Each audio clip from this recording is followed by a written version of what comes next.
নমস্কার বন্ধুরা, আমার ইউটিউব চ্যানেলে আপনাদের সকলকে স্বাগত। তো আজকে আমি আপনাদেরকে যে স্টকটি নিয়ে আলোচনা করব, এই স্টকটি কি নাম। এবার এই স্টকটি আমি গতকাল আমি পোর্টফোলিওতে আমার অ্যাড করেছি। তো এই স্টকটি আমার পোর্টফোলিওতে অ্যাড করার পিছনে কারণ কি, এই স্টকটি টেকনিক্যাল অ্যানালাইসিস কি, ফান্ডামেন্টাল অ্যানালাইসিস কি, কী জন্যে আমি কি বেসিস কি পয়েন্টে এটা আমি নিয়েছি, সেটা আমি আপনাদেরকে দেখাবো। তো ভিডিওটি আপনারা শেষ পর্যন্ত দেখুন, তবে এটা ভালোভাবে বুঝতে পারবেন স্টকটি নেওয়ার কারণ কি। এবার প্রথমেই আপনাদেরকে বলে রাখি, এই স্টকটি সম্বন্ধে যে আপনাদের যা কিছু বলছি জাস্ট ফর এডুকেশনাল পারপাস। এটি আমার নিজস্ব ব্যক্তিগত মতামত। এই স্টকটি নেওয়ার পিছনে যে কারণ সেটা আমার নিজস্ব ব্যক্তিগত, এবং এটা টিপস বা কোনো রেকমেন্ডেড কিছু না। তো সুতরাং এটা আমরা জাস্ট এডুকেশনাল পারপাস হিসেবে আপনারা নেবেন, সেটি আমি আশা করি। তো স্টকটি কি নাম সেটা আমরা প্রথমেই দেখতে পাচ্ছেন। এটা আমি জাস্ট স্ক্রিনার অ্যাপে গিয়ে আমি দেখাচ্ছি আপনাদেরকে। স্টকটির নাম হচ্ছে হিমাদ্রি স্পেশালিটি কেমিক্যাল। তো এটা কেমিক্যাল নিয়ে এরা ব্যবসা করে। এবার স্টকটির নাম কি, কোথাকার বেস্ট, কি কোম্পানি, কি তাদের প্রোডাক্ট রেঞ্জ আছে, কি প্রোডাক্ট পোর্টফোলিও আছে, সেটা দেখুন। আমরা দেখলে বুঝতে পারবেন। Himadri speciality chemical is primarily engaged in manufacturing of carbon materials and chemicals. Carbon based product, carbon material এবং কেমিক্যালস তারা তৈরি করে। এবং it is the number one coal pitch manufacture in India. এরা 1 নম্বর কোম্পানি হিসেবে কোল পিচ তৈরিতে তারা আছে। কলকাতা বেস, কলকাতা হাওড়া তাদের ফ্যাক্টরি আছে। তো তারা বর্তমানে আরও তাদের প্রোডাক্ট রেঞ্জ বাড়িয়ে তারা কার্বন মেটেরিয়াল দিয়ে গিয়েছে। এবং তাছাড়া তারও এটা largest player of naphthalene and SNF product যেগুলো আছে ইন্ডিয়াতে, তাদের লার্জেস্ট প্লেয়ার। তো ফার্স্টে আমরা তো দেখাচ্ছি, দেখুন এদের প্রোডাক্ট পোর্টফোলিও কী আছে। কোল টার পিচ এটা আছে, কার্বন ব্ল্যাক, এটা সব কিছুই আমরা দেখতে পাচ্ছেন। এই দুটো এদের প্রোডাক্ট পোর্টফোলিও রেঞ্জ। তারপর তাদের যেটা দেখাচ্ছি আপনাদেরকে, naphthalene base, refine naphthalene product, বিভিন্ন ধরনের স্পেশালিটি অয়েলস অ্যামং আদার্স, এরা আরও আছে। সেটা আপনাদের অতটা দেখার দরকার নেই। যেটা আপনাদের মেন দেখতে হবে, যেটা কী বিজনেস করছে, এদের আগামী ফিউচার প্ল্যান কী আছে, সেটাই আমি দেখি। এদের কার্বন মেটেরিয়াল যে বিজনেস, তো এদের দেখব কি আমরা রেভিনিউ এদের মেনলি কোত্থেকে আসে। Just carbon material and chemicals থেকে 99%, পাওয়ার থেকে 1%। এবং তারা ব্যবসাটা ইন্ডিয়াতে 86% করছে এবং এক্সপোর্ট করছে 14%। 7 ম্যানুফ্যাকচারিং ফেসিলিটি আছে এদের অল ওভার ইন্ডিয়াতে। এবং তারা একটা it's one facility in China, মানে চায়নাতেও একটা তারা ফেসিলিটি করেছে। জাস্ট এটা খুব ভালো খবর। এবং তারা বিভিন্ন ধরনের অ্যাডভান্স কার্বন প্রোডাক্ট নিয়ে কাজ করছে। ফিনান্সিয়াল ইয়ার 22-এ তাদের রেকর্ড একটা ভলিউম সেলস কার্বন মেটেরিয়ালসের উপর করেছে, সেটা আমরা দেখতে পাচ্ছি সেলস ভলিউমে। ইন্ডাস্ট্রিয়াল অ্যাপ্লিকেশন, মানে এদের প্রোডাক্টগুলো আমাদের কোথায় ব্যবহৃত হয় সেটা আপনাদেরকে বলছি। দেখুন এদের বিভিন্ন ধরনের পেন্টস যে কোম্পানিগুলো আছে তারা এদের প্রোডাক্ট নেয়। বিভিন্ন ধরনের প্লাস্টিক কোম্পানি, ফাইবার, অ্যান্টিকরসিভ মেটেরিয়াল। তাছাড়া এদের ডিফেন্সেও অ্যালুমিনিয়াম, ইনফ্রাস্ট্রাকচার, রাবার ইন্ডাস্ট্রি, পাওয়ার ইটিস, এত ধরনের প্রোডাক্ট, মানে তারা বিভিন্ন ধরনের যে রেঞ্জের প্রোডাক্ট তৈরি করছে তারা। তো পেন্টস কোম্পানি, প্লাস্টিক কোম্পানি, ডিফেন্সও তাদের এই প্রোডাক্ট তাদের কাজে লাগে। সুতরাং তাদের ওয়াইড রেঞ্জ অফ প্রোডাক্ট এবং তাদের প্রোডাক্ট পোর্টফোলিও অনেক বেশি এবং মডার্ন প্রোডাক্ট অনেক কিছু। তাই তাদের ব্যবসাও দিনে দিনে আগামী দিনে বাড়ছে। তো তাছাড়া তাদের যেগুলো মেজর ক্লায়েন্টস আছে সেটা আপনারা দেখতে পাচ্ছেন। এমআরএফ টায়ার্স আছে, বেদান্তা আছে, হিন্দালকো আছে, বিড়লা টায়ার্স আছে, সিয়েট আছে, গোডিয়ার, মানে বিভিন্ন ধরনের টায়ার কোম্পানি, ফিডলাইট আছে, তো তাদের কাস্টমার বেসও অনেক বেশি, কাস্টমারও বড় বড় ক্লায়েন্ট আছে তাদের। তো তাদের প্রোডাক্ট বিক্রি নিয়ে, প্রোডাক্ট সেল নিয়ে তাদেরকে আশা করি চিন্তা করতে হয় না বা হবে না। এবং তাদের যেটা মেনলি ফোকাস, মানে ফিউচার ফোকাস কী আছে সেটা আপনারা দেখতে পাচ্ছেন। This company is now focusing on making raw materials on lithium and batteries.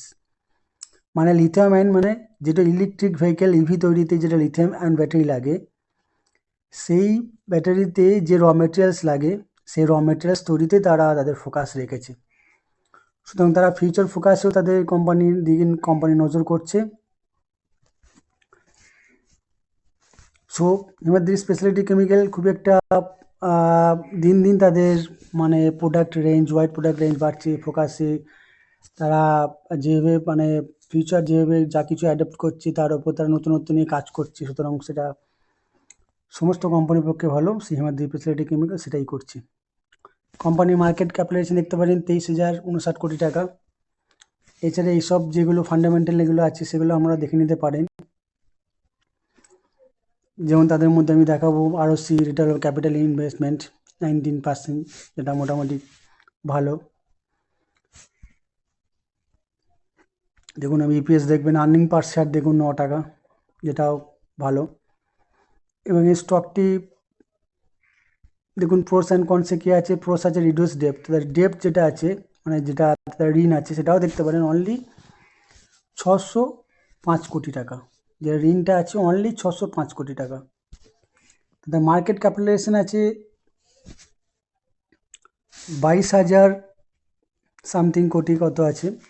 Market ডেপ্ট আছে অনলি 605 কোটি টাকা, যেটা খুবই ভালো। তো ডেট রিডিউস করলে তাদের প্রফিটও বাড়বে। তো তাদের কোয়ার্টারলি রেজাল্ট আমি তাদের দেখে নিতে পারি, দেখাবো।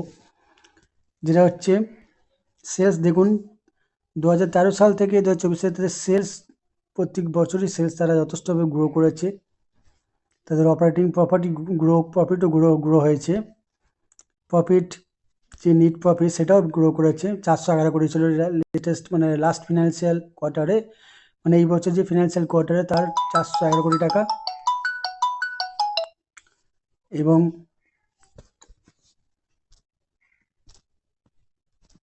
দেখুন নেট প্রফিট যেই ফিনান্সিয়াল ইয়ারে 411 কোটি টাকা ছিল সেটা বেরো 447 কোটি টাকা, সুতরাং তাদের প্রফিটও দিন দিন বাড়ছে। তো তাদের দেখেন সব দিক থেকে তারা গ্রো করছে। তাদের রিজার্ভও দেখুন 2134 কোটি টাকা ছিল গত বছর মার্চে ফিনান্সিয়াল এন্ডিংয়ে ইয়ারে, তারপরে 2996। তার রিজার্ভও যথারীতি তাদের বাড়ছে, যেটা ভালো কোম্পানির একটা ভালো দিক। তো এটা হলো জাস্ট ফান্ডামেন্টাল বেসিক। এরপর আমি আপনাদেরকে দেখাবো টেকনিক্যাল অ্যানালাইসিসটা, যার জন্যে এটা দেখেও আমি কিনেছি। এবং টেকনিক্যাল অ্যানালাইসিস কী জন্য কিনি সেটা টেকনিক্যাল অ্যানালাইসিসে আমি আপনাদেরকে দেখাতে চাই। তার জন্য আমি আপনাদেরকে অ্যাঞ্জেলন অ্যাপে নিয়ে যাচ্ছি। অ্যাঞ্জেলন অ্যাপে গিয়ে আমি আপনাদেরকে জাস্ট স্টকটি খুলব এবং চার্টে নিয়ে যাব। চার্টে নিয়ে গিয়ে আমি আপনাদেরকে দেখাতে চাই যেটা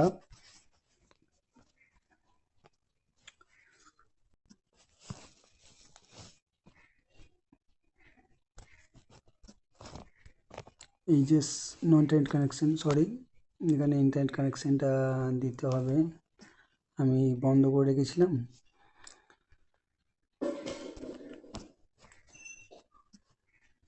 sorry for late, sorry.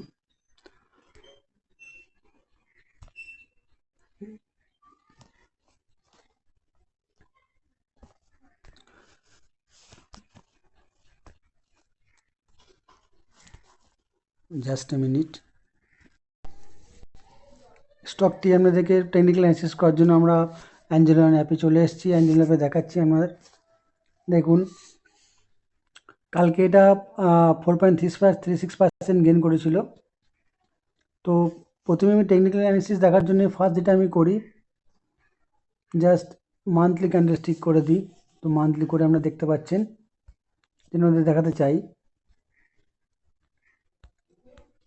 Just a minute.